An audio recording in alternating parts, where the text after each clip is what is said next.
Assalamualaikum warahmatullahi wabarakatuh. Alhamdulillahi wa kafa, wassalatu wassalamu ala abdihi alladhi istafa, wa ala alihi sadatil syurafa, wa ashabihi al-kiramin nubala, wattabi'ina lahum bi'ihsan ما تعاقبت الليل والدجى. أشهد أن لا إله إلا الله وحده لا شريك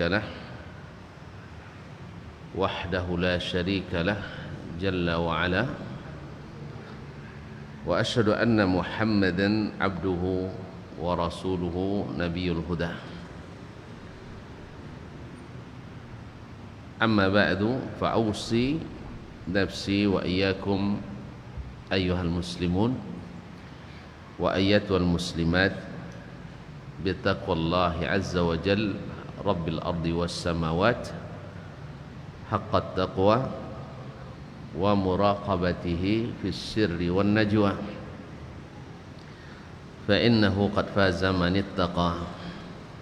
يا أيها الذين آمنوا اتقوا الله حق تقاته ولا تموتن إلا وأنتم مسلمون.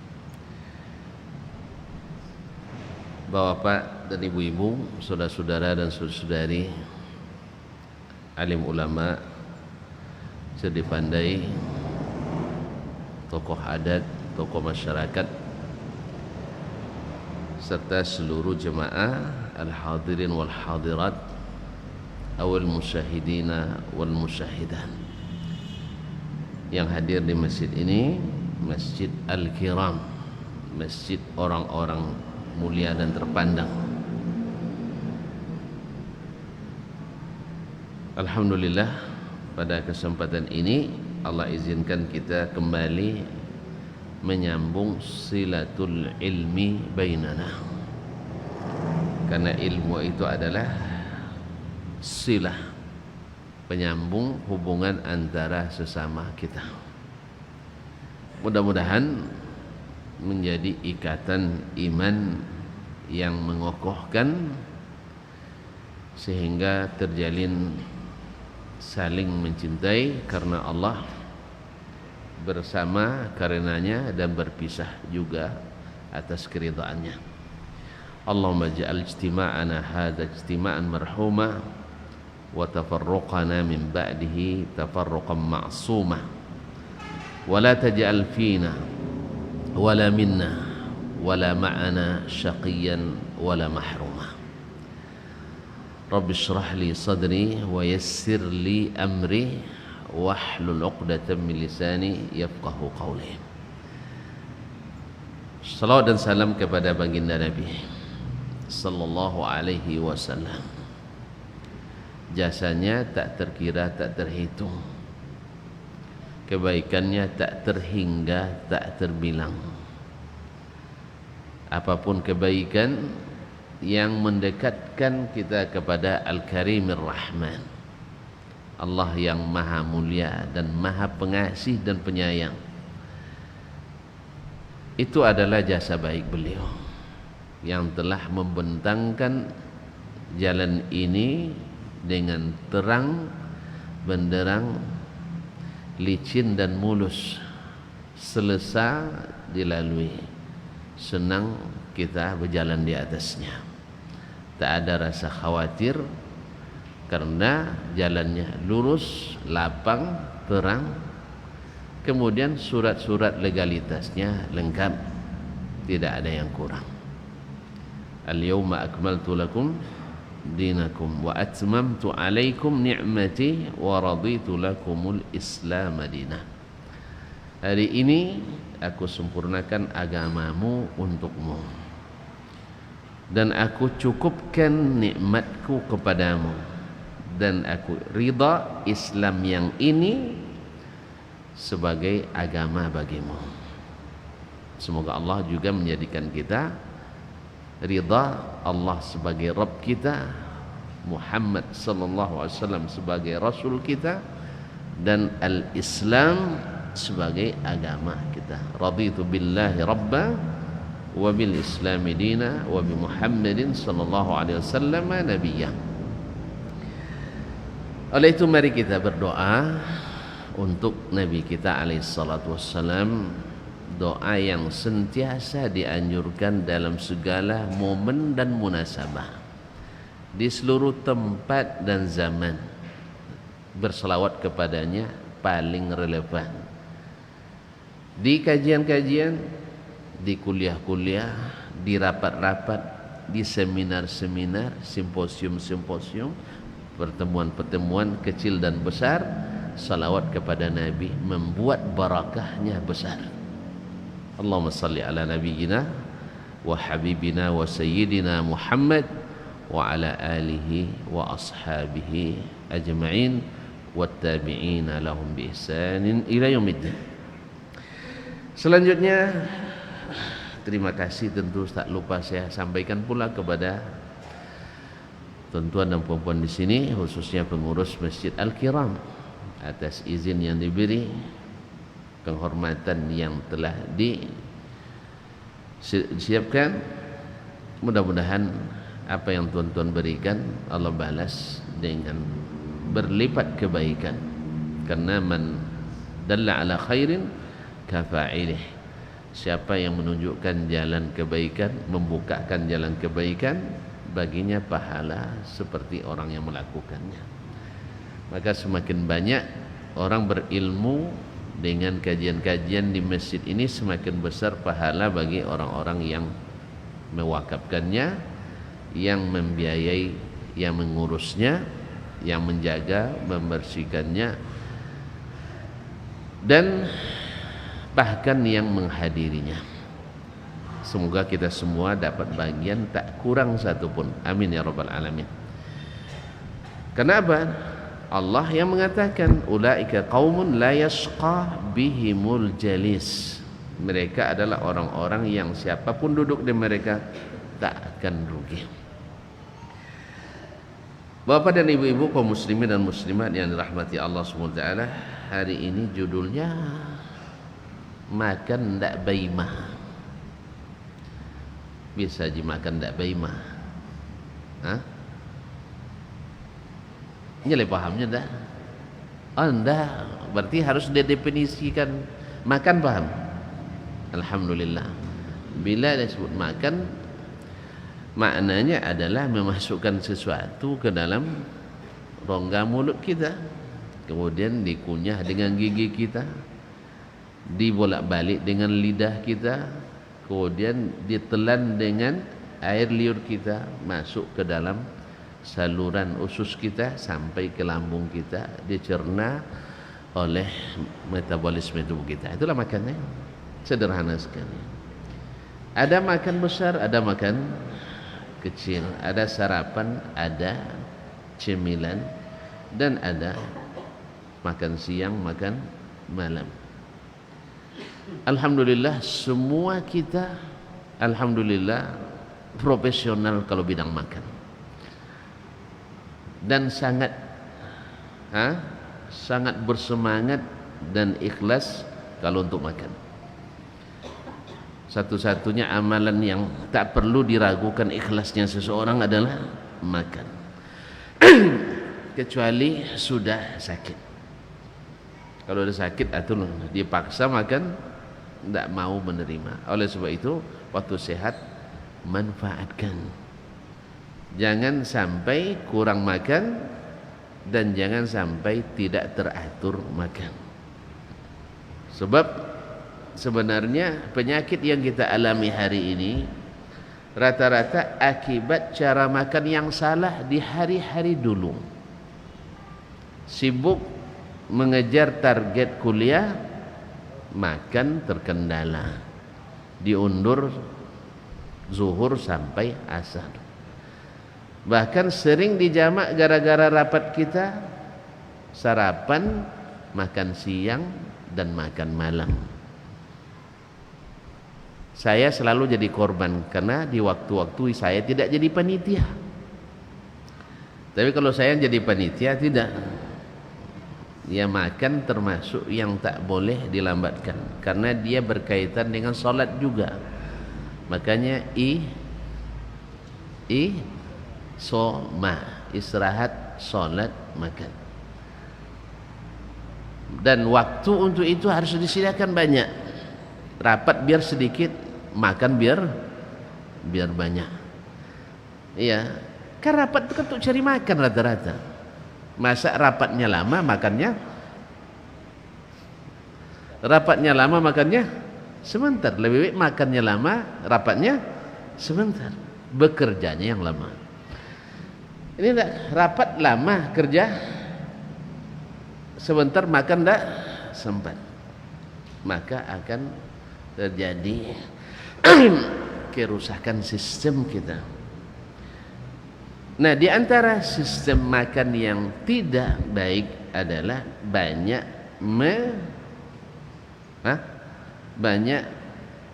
rimahnya atau banyak imanya, atau kata Ustaz John, makan baima. Ima atau rimah adalah makanan yang terjatuh keluar dari bejana yang kita pakai atau dari suap yang kita masukkan ke dalam mulut kita. Nah, bila banyak yang keluar, banyak yang terbuang, dan ini termasuk merusak adab dalam makan.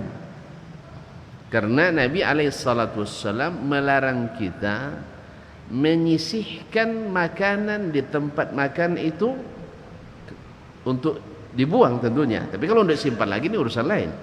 Artinya makan itu harus memang benar-benar bersih dan licin. Kalau perlu tidak basuh lagi piringnya setelah itu, saking licinnya gitu. Begitulah. Maka Nabi SAW melarang kita membasuh tangan sebelum menjilatnya. Kemudian Nabi SAW melarang menyisakan makanan karena kita tidak tahu di mana barakahnya.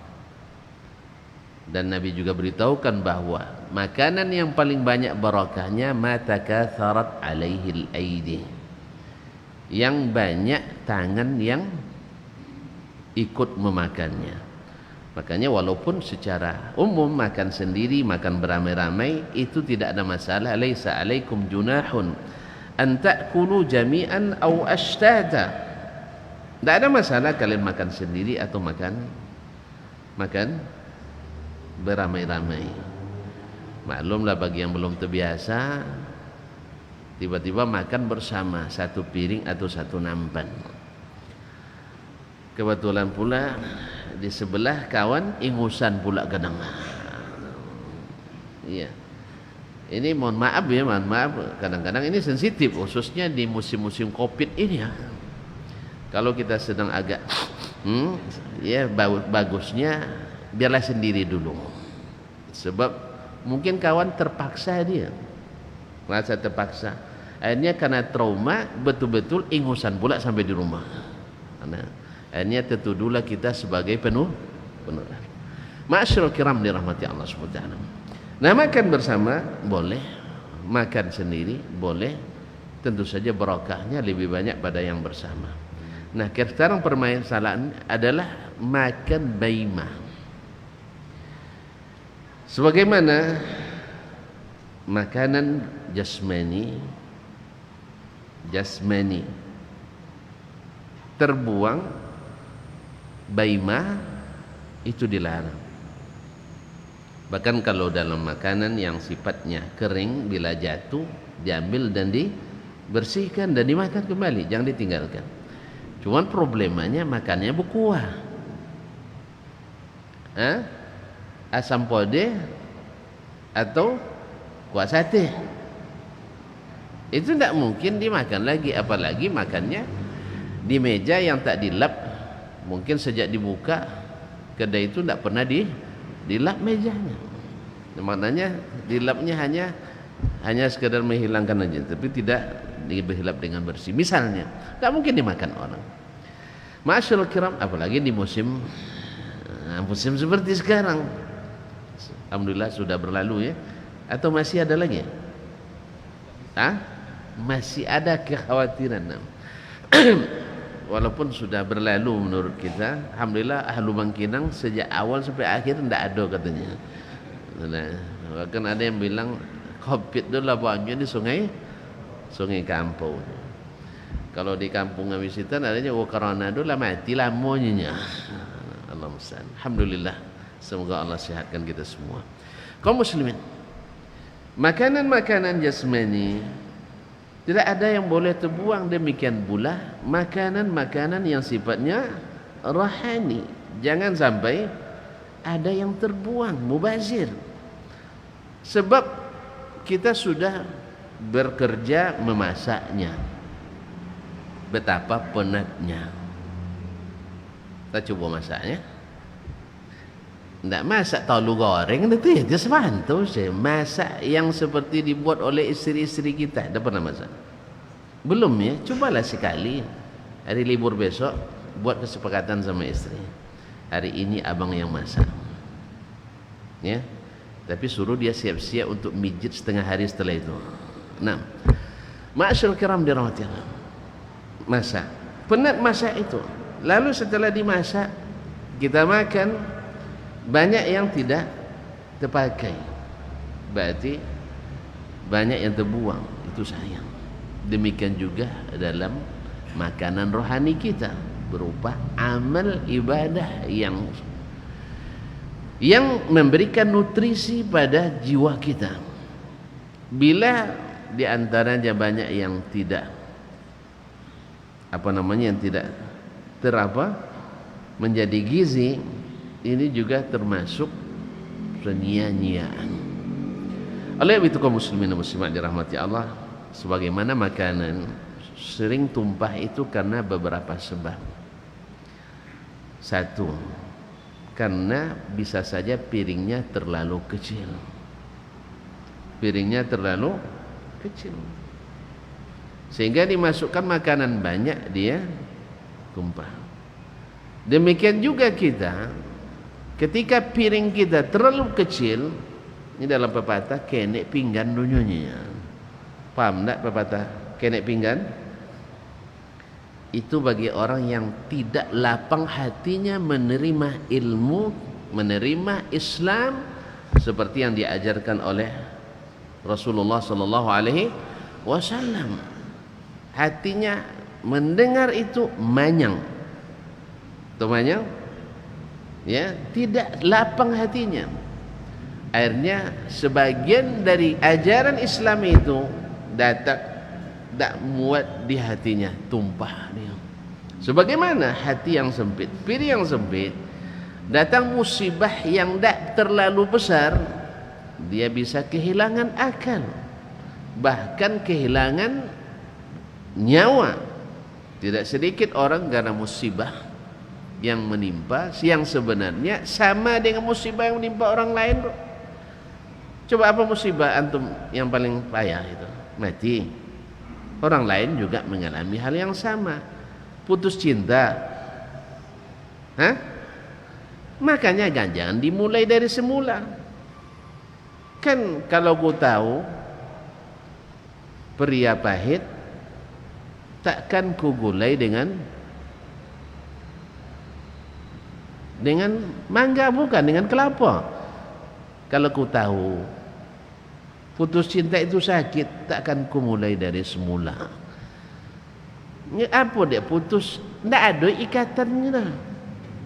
Makanya kalau cinta tanpa ikatan, cepat lepas, siap-siap sakit. Makanya kalau sudah ada cinan, maka segera diikat di kantor urusan. Nah, jangan tunggu lama-lama. Ini banyak awak dah lama tengok ustaz di pondok, tengok-tengok dulu lagi, tiba-tiba dilamar orang, diterimanya pula. Salah sendiri, kenapa tidak diikat? Hanya ada seorang pemuda, ya, putus cinta, ngadu ke seorang ustaz, tuan guru.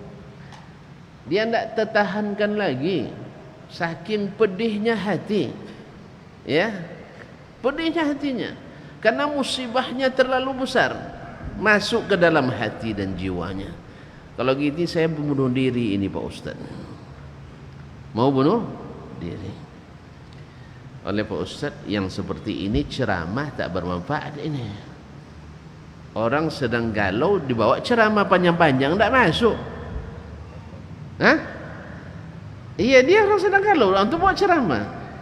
Akhirnya Ustaz ini coba ambil garam segenggam, masuk dalam air satu cawan, dikacau, disuruh minum sama anak ini. Kalau diminumnya, habiskan air secawan, garam segenggam. Rasanya seperti apa? Mau coba antum? Coba minum sayang. Habiskan ya. Dihabiskan. Karena segan sama tuan guru, kiai, dihabiskannya.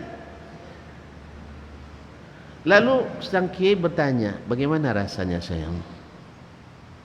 Dia bilang, pahit tuan guru. Pahit kiai. Kata Syekh, alhamdulillah masih sehat. Masih sehat. Karena pahit garam, kelebihan garam, ya masin sekali. Di atas masin, ya pahit. Berarti kalau masih terasa masin garam berarti sistemnya masih berjalan. Berarti masih ada harapan sembuh. Masih ada harapan sembuh. Tapi kalau dia bilang, waduh rasa coklat katanya, itu udah payah tuh. Ya, dia bilang masih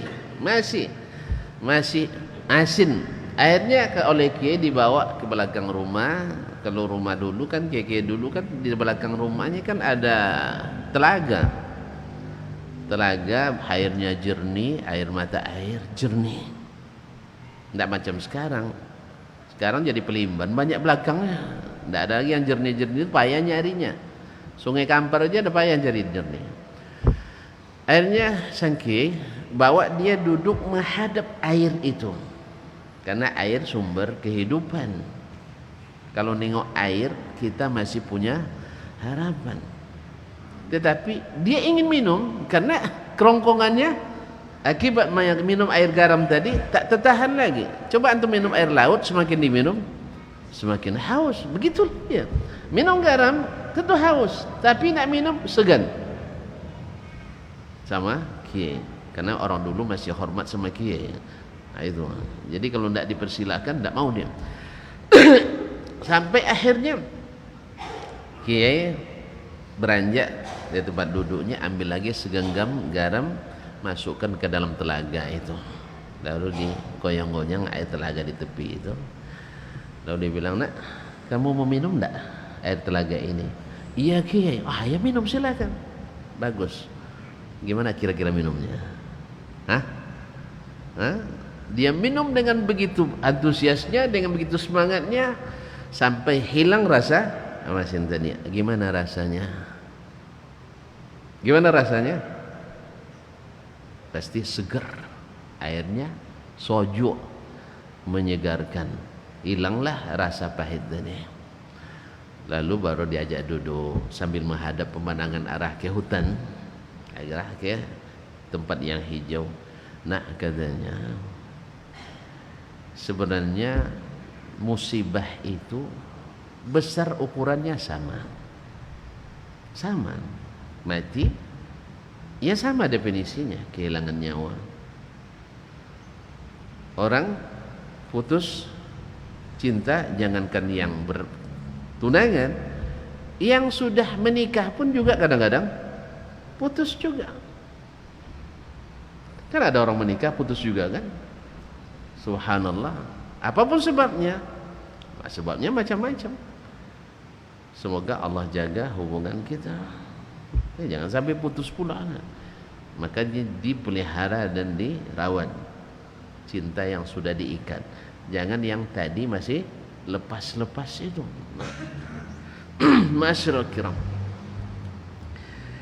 Tetapi ya sesungguhnya yang menentukan pahit getirnya atau sedang manisnya itu sebenarnya tergantung seperti air tadi. Musibah itu seperti garam tadilah. Masukkan ke air yang sedikit, dia menyebabkan air itu pahit. Tapi kalau kau masukkan ke dalam air yang besar, air yang banyak, maka dia tidak begitu berkesan, bahkan tidak berpengaruh. Oleh itu kaum muslimin dan muslimat, lapangkan piring kita biar tidak banyak makanan yang tertumpah. Ketika ilmu itu datang dari Allah dan Rasul sallallahu alaihi wasallam dan para sahabatnya al-kiram, lapangkan hati kita supaya tidak banyak ilmu itu yang tumpah, sehingga semuanya bisa kita lahap, semuanya kita makan. Masa firman Allah dan sabda Rasulullah SAW tidak menjadi gizi yang menyehatkan bagi rohani kita, padahal sesehat-sehat perkataan adalah perkataan Allah dan Rasulnya sallallahu alaihi wasallam. Makanya sebenarnya makanan yang sehat, tetapi karena piring kita terlalu kecil, sehingga makan di piring kecil akan menyebabkan banyak rimah atau imah, makan baimah. Akhirnya kita akan menjadi catatan oleh yang mengundang. Acu tu makan tak sekena imah harinya, sudah itu tak lama butiu sudah itu. Ya, akan jadi pembicaraan bahwa si fulan makanannya banyak yang tumpah karena tidak piringnya terlalu kecil. Ini yang pertama kaum muslimin dan muslimat dirahmati Allah. Yang kedua, di antara sebabnya makan baimah itu banyak yang mubazir adalah memakai piring yang tidak sesuai. Memakai piring yang tidak sesuai. Ini makan sop pakai piring laya, tu laya. Kelapa tantu punya, pinggan laya. Kalau anak-anak milenial mana tantu dia? Tantu pinggan laya. Subhanallah. Tolong terjemahan je. Tak juga tahu ya saya. Harusnya kalau sop itu dimakan di mangkok atau di baskom. Kalau nak porsi besar, di baskom ini, karena supaya jangan tumpah kuahnya. Ini adalah makannya sop dengan kuahnya di piring yang layak. Apa bahasa Indonesia ada, bang? Piring datar. Piring ceper. Iyalah piring ceper. Belum lagi makan, kuahnya sudah keluar. Akhirnya menyebabkan kotornya tempat dan keadaan. Makanya kaum muslimin memakai amalan yang tidak pada tempatnya menyebabkan amalan itu banyak yang mubazir dan tumpah, sehingga tidak menjadi gizi bagi yang melakukan dan memakannya. Oleh itu kaum muslimin dan muslimat dirahmati Allah, tidak jarang kita dengar daripada as-salafus salih, dan kita saksikan dari sikap-sikap mereka terhadap amalan-amalan yang merupakan santapan bagi jiwa dan rahani yang dipakai bukan pada tempatnya. Semisal Nabi SAW bila terbit fajar dan azan subuh, seperti hadis riwayat Imam Abu Dawud radhiyallahu ta'ala rahimahullah, bahwasanya Nabi bila azan subuh tidak salat kecuali hanya 2 rakaat. Kecuali hanya 2 rakaat. Tidak menambahnya. Bahkan ada larangan daripadanya. La tusallu ba'dal fajri illa rak'ataini bisnadin hasan. Jangan kamu salat setelah subuh kecuali 2 rakaat. Maksudnya setelah masuk waktu subuh jangan salat sunat kecuali 2 rakaat.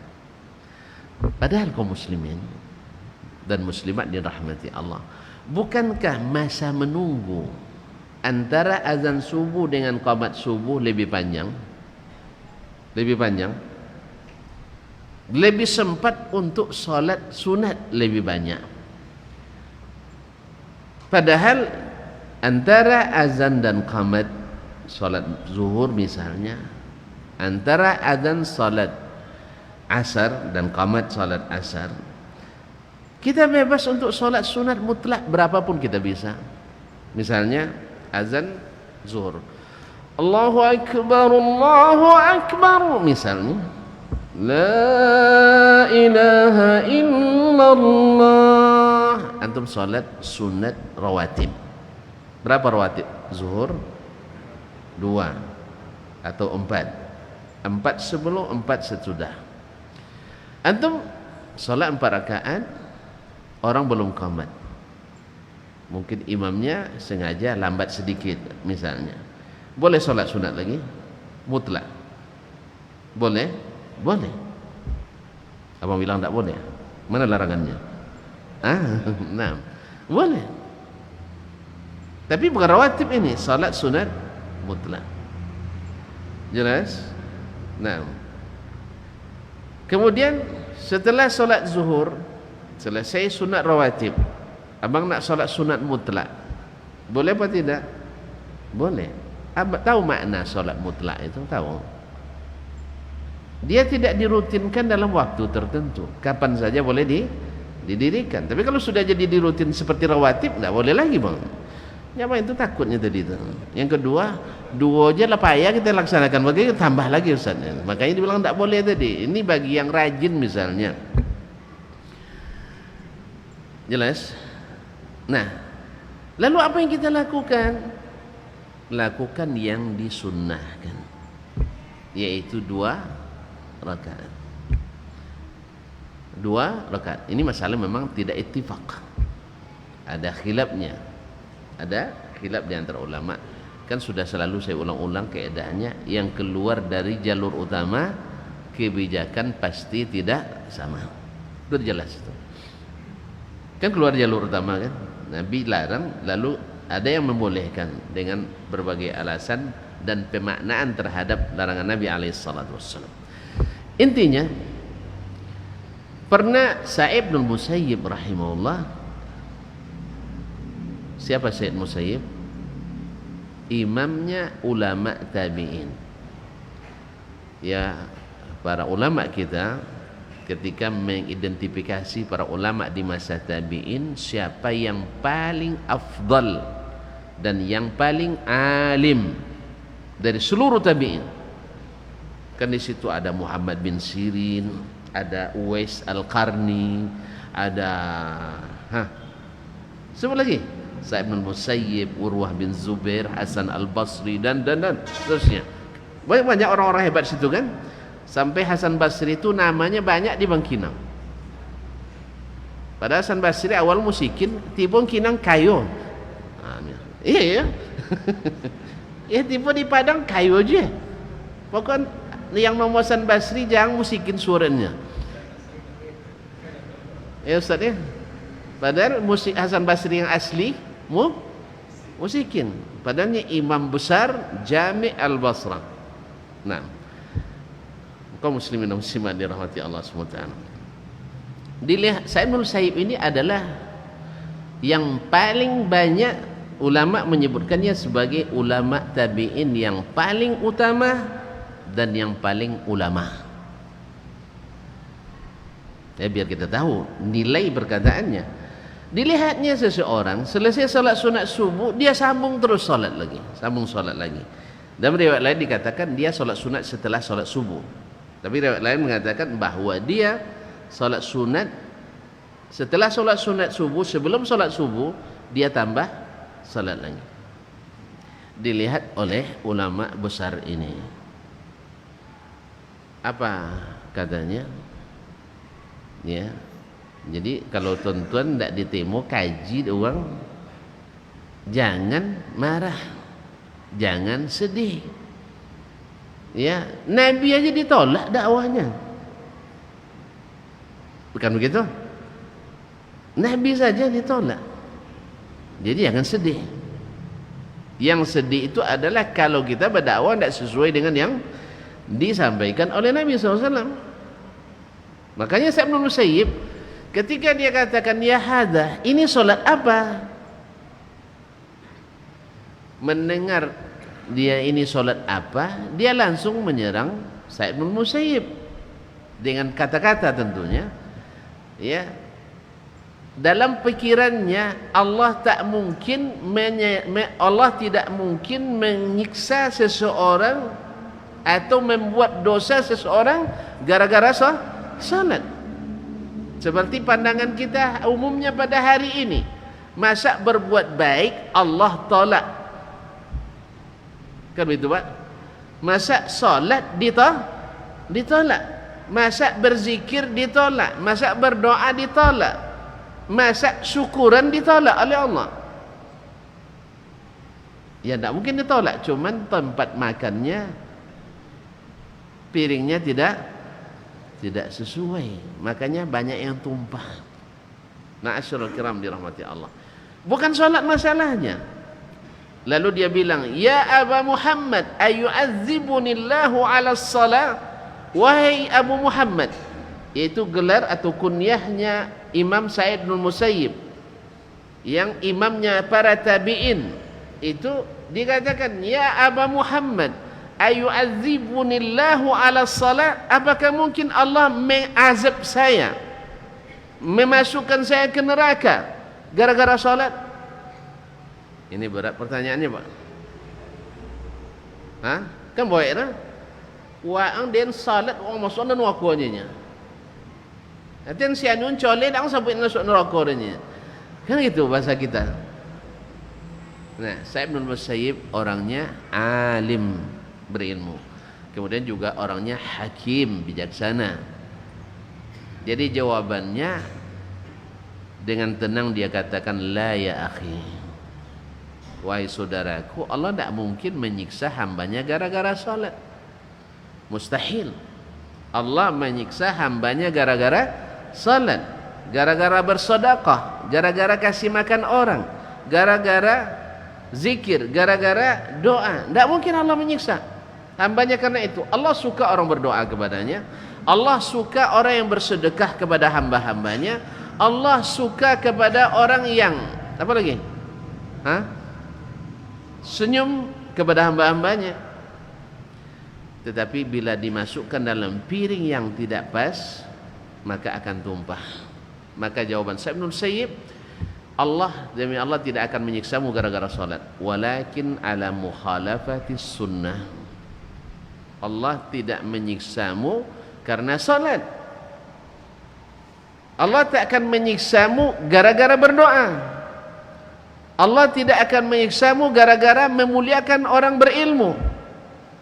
Tetapi Allah menyiksamu gara-gara menyalahi sunnah Nabi sallallahu alaihi wasallam. Karena sabit dalam riwayat bahwasanya Nabi tidak pernah menambah dari 2 rakaat.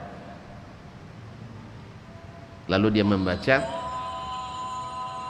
dia membaca ayat, wa may yushaqiqir rasul min ba'di ma tabayyana lahul huda wa yattabi' ghaira sabilil mu'minin nuwallihi ma tawalla wa nuslihi jahannam wa sa'at masira. Siapa yang membantah Rasul setelah jelas baginya al-huda, petunjuk, nuwallihi ma tawalla, kami palingkan dia ke tempat dia berpaling, wa nuslihi jahannam, dan kami ceburkan dia ke dalam neraka jahannam. Nauzubillah, thumma nauzubillah, thumma nauzubillah, wa sa'at masirah, dan itu seburuk-buruk tempat kembali. Antara dalil dengan kasus sama, karena hudah, petunjuk Nabi, jelas bahwa tidak ada solat sunat lain antara solat sunat fajar dengan solat wajibnya. Ini istimbatnya Imam Sa'id bin Musayyib. Ini terlepas dari khilaf di antara ulama, tapi yang jelas ini dalilnya dipakai oleh Sa'id bin Musayyib, wa huwa a'lamut tabi'in, ulama yang paling alim. Bukan karena solat. Kalau antum mau solat juga yang banyak, solat mutlak, pilih waktu yang tidak dilarang oleh Rasulullah sallallahu alaihi wasallam. Jelas? Nah, kalau jelas sudah oleh. Nah, itu baru dua sebab. Sebab pertama tadi pinggan terlalu kene, ndak tamu era, ndak masuk dah. Yang kedua, pinggan yang dipakai salah tempat. Harusnya bukan tempatnya di situ, dimasukkan juga makanan itu di situ, akhirnya banyak jadi ima daripada yang masuk ke dalam. Semakin banyak ima, semakin membuat kecewa. Baik. InsyaAllah kita sambung lepas azan. Mudah-mudahan tidak lebih panjang dari yang tadi. Ini kadang lebih panjang pula selepas azan daripada. Nah, tolong diingatkan ya ketua ya. Nah, insyaAllah. Terima kasih. Dipersilakan.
Bapak dan ibu-ibu, saudara dan saudari, kaum muslimin dan muslimat yang hadir ataupun yang menyaksikan dimanapun berada, semoga Allah SWT memberikan keberkahan kepada kita semua. Kemudian di antara sebab makan baimah, ini kok agak apa masalah kita? Suak terlalu godang, manyok terlalu besar suapannya. Lebih besar dari mulut. Tentu ketika suapannya sepenuh genggaman tangan, tidak akan muat seluruhnya masuk ke mulut. Makanya banyak yang berjatuhan. Artinya apa kaum muslimin dan muslimat yang malah? Beramal itu jangan dipaksakan.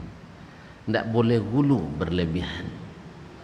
Karena kita semangat luar biasa supaya cepat dan banyak dapat tanpa mempertimbangkan cara yang sehat. Dan gulu ini kadang-kadang berakibat sampai kepada menyekutukan Allah Subhanahu wa taala. Gulu kepada orang-orang saleh yang sebenarnya bukan porsinya mereka, tetapi diberikan pada mereka. Orang saleh memang dicintai Allah, memang didekatkan Allah, diberikan karamah oleh Allah Subhanahu wa taala. Tetapi kita harus tahu bahwa sebesar apapun mereka, mereka tetap hamba-hamba Allah. Para nabi dan rasul adalah manusia termulia, dan Sayyiduna Muhammad sallallahu alaihi wasallam adalah yang paling mulia. Tapi beliau menjelang meninggalnya, menjelang meninggalnya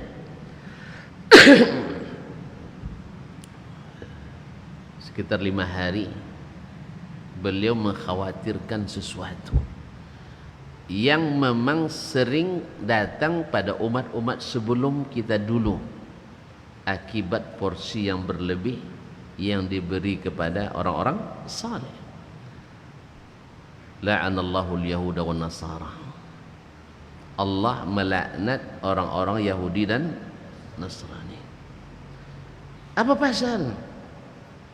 Pasalnya ja'alu qubur anbiya'ihim masajid.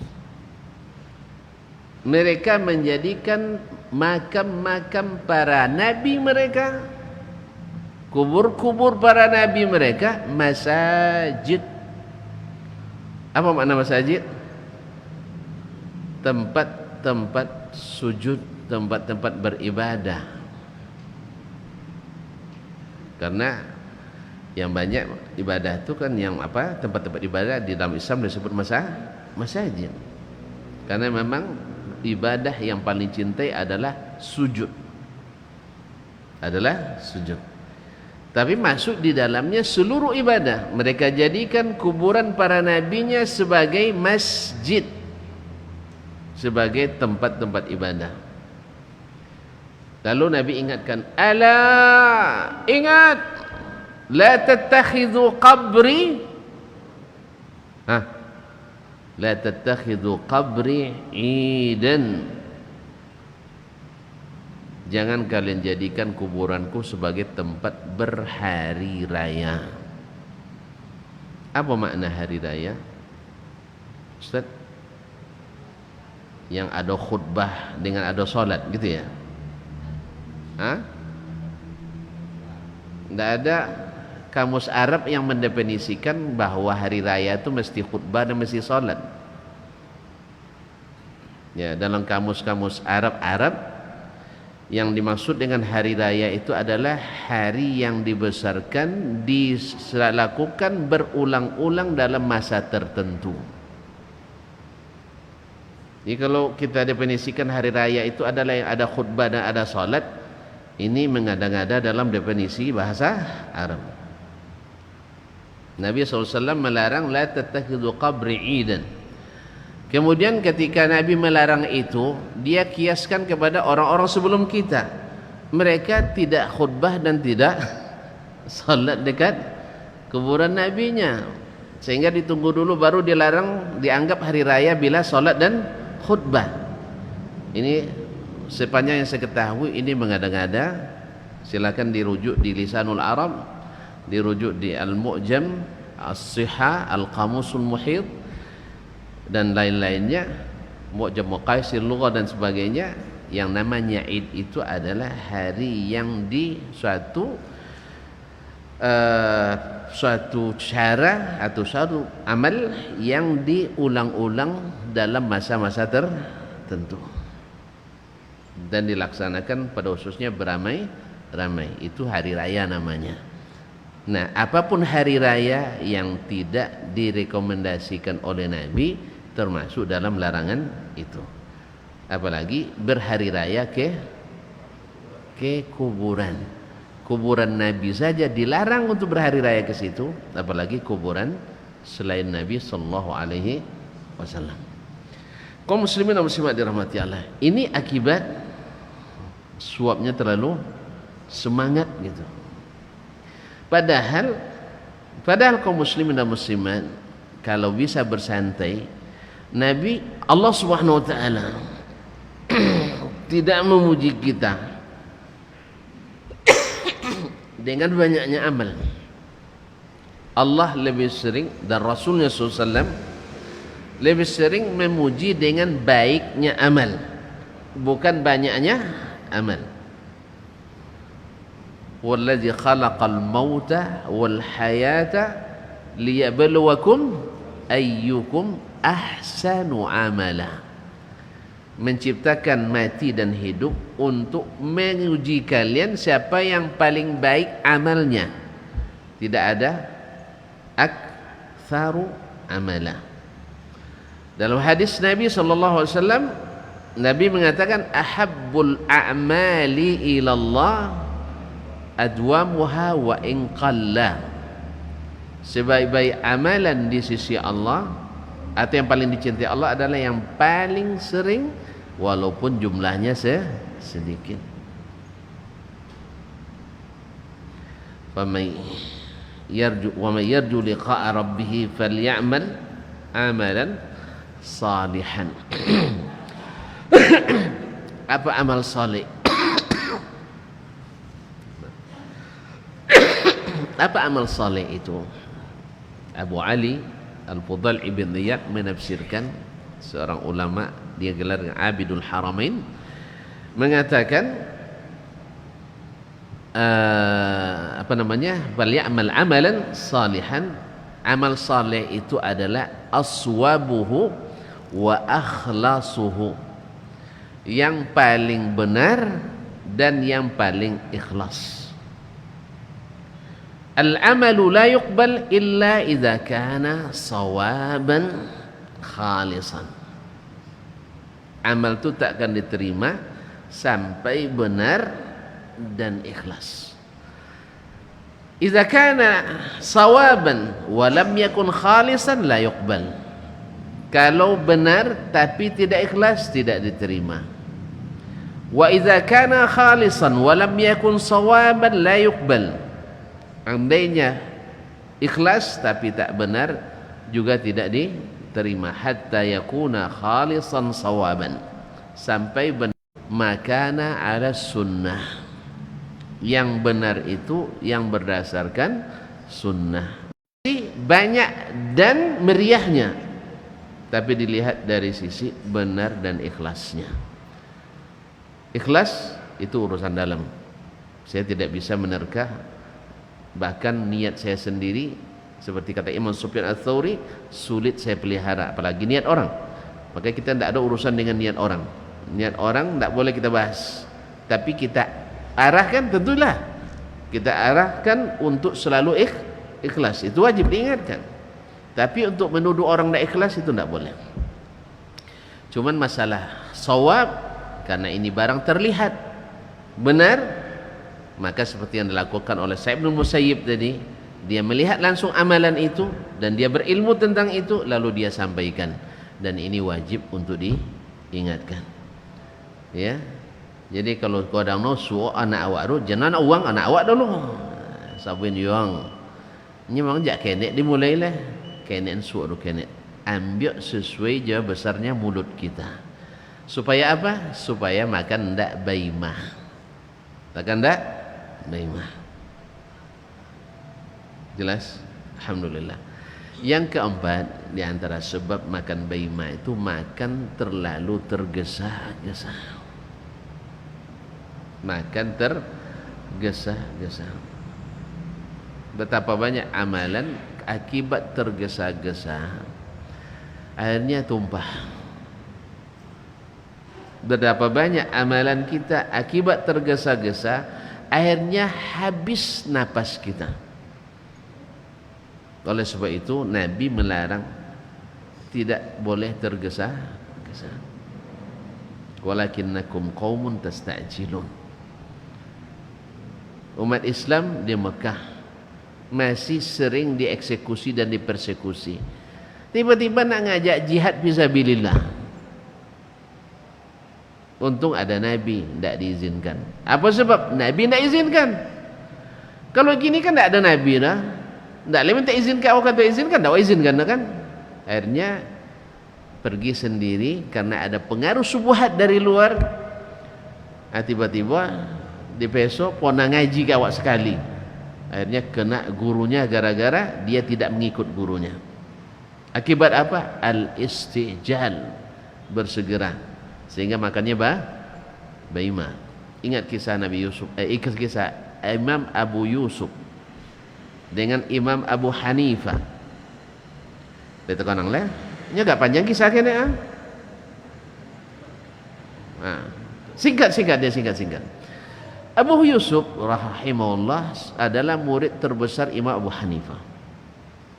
Abu Yusuf murid terbesar Imam Abu Hanifah. Cerdas, pintar.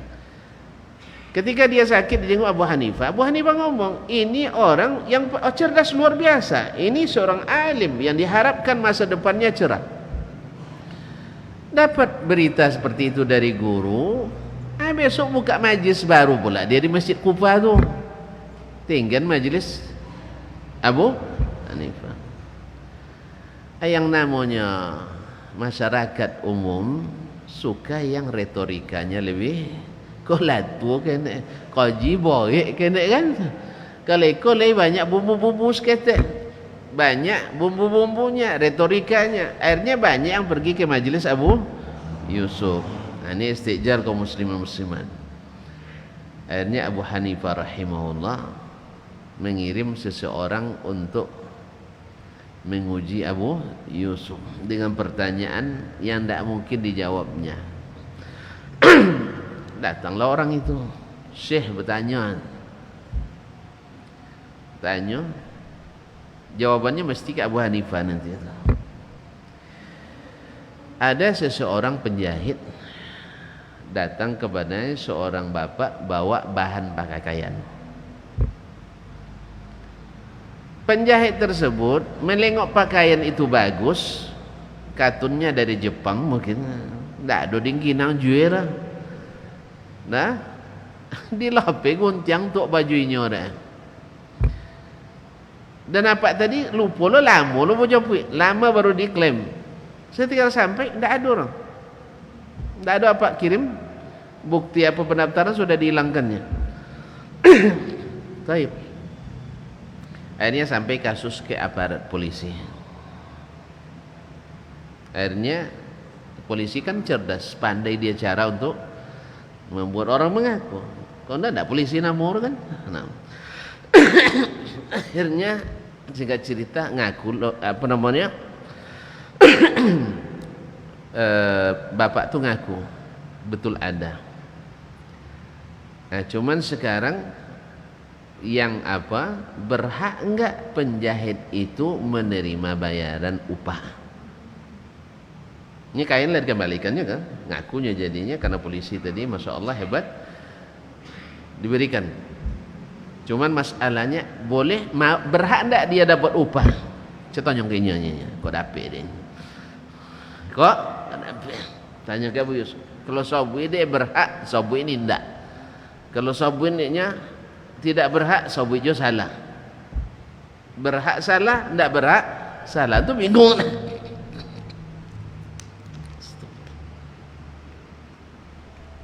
Akhirnya bingung Abu Yusuf. Iko pertanyaan dakwah ambo iko yang pasti ada orang mutusnya. Toga di majelis, pergi ke majelis Abu Hanifah.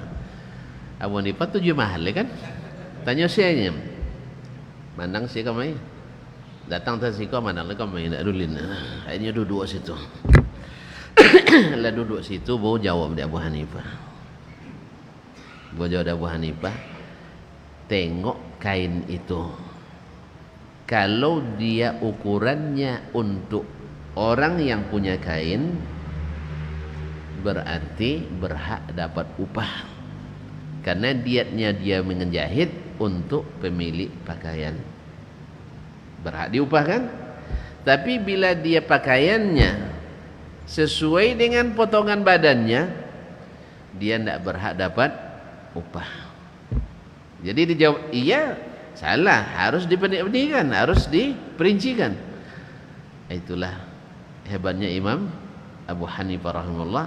Jadi jangan tergesa-gesa, tanya dulu ke guru. Makanya al-ilmu qabla al-qawli wal amal. Ilmu dulu baru dikerjakan, baru didakwakan. Kalau sudah terlanjur diamalkan, nanti terpaksa dicari ibarat apa, laun tua bocah penungkit kadang tak ambil lo pagan lapuk, semakin diantang patah tawi, akhirnya pakan mambo apa nama tungkek mambo obah.